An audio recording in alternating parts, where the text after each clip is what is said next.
Yunusobod tumani Achchapalikka mahalla. Chinobod 8 ko'chasi. Uylarda yonida mana krallar qo'yilgan. O'ng tomonda qo'yilgan. Chap tomonda shahar sozlik normalariga zid bo'lgan holda. Mana devorlarda ahvoli. Balasati devor. Eski tunukalardan. Menimcha quruvchi kompaniya pul topolmaganidan yengidan yoqasiga yopishtirib, odamlar pulini ishlatib, bu ham yetmay qolganmi? Balasati eski tunukalardan zabor qilgan. Buni ustiga bu kompaniya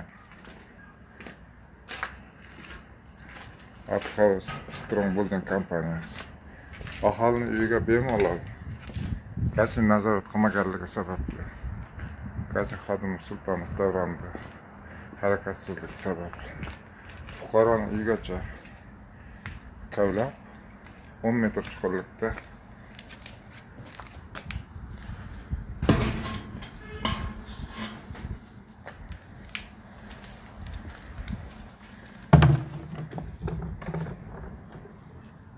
katlagan kavlagan. Bir necha marta o'pirilish yuz bergan.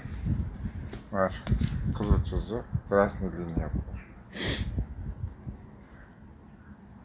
Fuqarolar yurishiga kichkina yo'lakcha qolgan.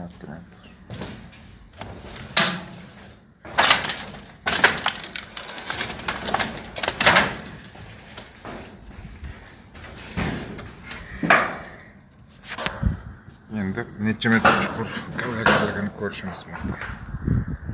Mana 10 metr chuqurlikda shovozlar hech qanaqa qurilish me'yorlariga samprin, sinib, shinika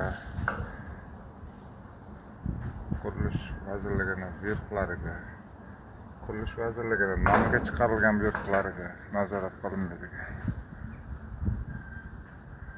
Rioya qilmasdan fuqaroni uyidan 1,5 metr masofada katta yama qazgan. O'sha yamadan ana qurilishlar ketyapti. Kranda fuqaroni uyini ustiga qo'yib qo'ygan.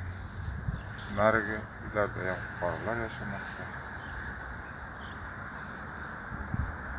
Korrupsiyaga qarshi kurashiladi. Qanaqa bular fuqarolarni muhofazaga texnika